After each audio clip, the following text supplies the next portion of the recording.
Okay, so you've probably seen that four-circle diagram for Ikigai floating around online, right?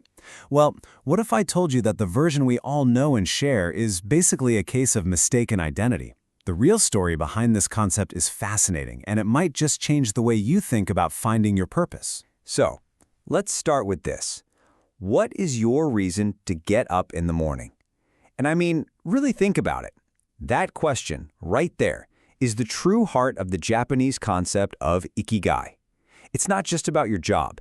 It's about everything that gives your life value and makes you glad to be alive every single day. And here it is, the diagram you've definitely seen before.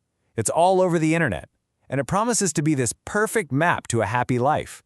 It suggests you can find your one true purpose in that little sweet spot in the middle, where four parts of your life just click into place. It's so clean, so simple. It's really appealing. But let's be real for a second. How many of us have actually managed to find that perfect center?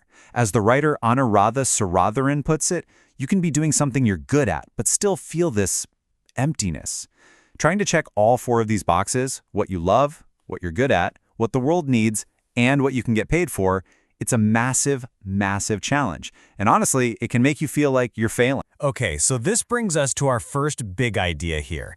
The viral diagram is basically a case of mistaken identity. We're about to unpack how this happened and why what you think is Ikigai probably isn't. The whole story is a perfect example of how things evolve on the internet. It's like a game of telephone. You see, it didn't even start in Japan. It started in 2011 with a Spanish author, Andres Zuzenaga, who made a diagram about proposito, which just means purpose. It wasn't until a few years later, in 2014, that a blogger named Mark Winnan saw a TED Talk on Ikigai, took that Spanish diagram, swapped out the word purpose for Ikigai, and bam, it went viral. And you know, props to Mark Wynn. He's totally open about it. He says it right here. He merged two different concepts to create something new. It was his own interpretation, his mashup. He literally just changed one word and shared a new meme with the world. It wasn't some ancient Japanese secret being revealed. So if that famous diagram isn't really Ikigai, what is? Well, let's explore the authentic Japanese concept. It's less about one single career goal and much more about finding the small joys that add up to a big, meaningful life. At its core, the real Japanese concept of Ikigai isn't about some grand, singular purpose you have to go out and find. It's much more about the collection of things, big and small, that make your life feel worthwhile. It's the sum of your joys, the sources of value that give you a reason to be. And this cultural difference is really key to understanding this. In Western cultures like the US, which scores a 91 out of 100 on individualism, we tend to focus on personal achievement. So of course we'd interpret Ikigai as a diagram for finding your one perfect career. But in Japan, which has a much lower score, the self is often defined by your relationships and your role in the group. So Ikigai is naturally more about community, daily rituals, and connection. And you can really see the difference here. On the left, you've got that clean, simple, viral diagram we all know. And on the right, that's what an actual academic model of Ikigai looks like from Japanese psychology. It's not a simple intersection. It's a web of things like feeling a connection to life, personal growth, having good relationships. It's much, much deeper than just a job. And this quote from a researcher at Osaka University Medical School really hits the nail on the head. Real Ikigai gives you a sense that life is worth living. And crucially, it's not necessarily related to your job or how much money you make.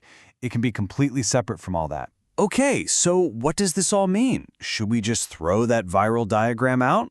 No, absolutely not. Because while it might not be a perfect representation of Ikigai, we can totally reclaim it as a really powerful tool for thinking about our careers and work. Think about it this way. Instead of a passion mindset where you're trying to find that one thing you love, author Cal Newport talks about a craftsman mindset. The idea is you focus on developing skills first, become so good they can't ignore you. You work your way towards the center of those circles, and you find that passion often follows competence. You learn to love what you become great at. And what's really cool is that from a psychological standpoint, the diagram actually works. It aligns perfectly with a major theory of motivation called self-determination theory. What you love is your intrinsic motivation. What you're good at taps into our basic human need for competence. What the world needs gives you a sense of purpose and connection. And yeah, what you get paid for, that's your classic extrinsic motivation. So it's a valid framework, just not for what we thought it was. And to see how this plays out in the real world, just look at someone like professional development coach John Cunningham.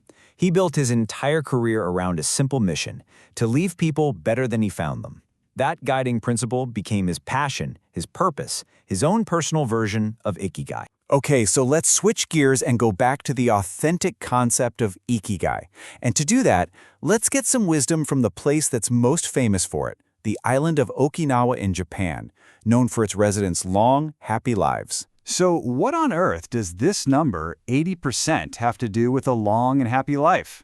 You're probably wondering what this is all about. Well, it all comes down to a 2,500-year-old Confucian teaching that the people of Okinawa live by. It's called Hara Hachi Bu, and the rule is incredibly simple but profound. You only eat until you feel about 80% full. This one single practice of moderation is believed to be a huge factor in their incredible health and longevity. Now look at these other rules for a life of Ikigai. Stay active, don't retire, take it slow, surround yourself with good friends, get out in nature, give thanks, smile. Notice what's missing? There's nothing here about finding your perfect job or maximizing your income. It's all about these simple daily practices that build a life of connection and well-being. This is the stuff of real Ikigai. And this quote from an Okinawan elder just says it all, doesn't it? The secret to a long life isn't some big, complicated thing. It's about not worrying. It's about keeping your heart young. It's about smiling and being open. The wisdom from the people who live this longest is that happiness isn't something you find, it's something you build every single day through good habits and good relationships. So, this leaves us with a final thought to chew on. That Western diagram sent us all searching for one big singular thing. But what if the goal isn't to find one single Ikigai? What if the real secret is to build a life that's full of them? To find joy and purpose not in one perfect answer, but in the many, many small things that fill up our days. So, what are your small joys? That's a question worth asking.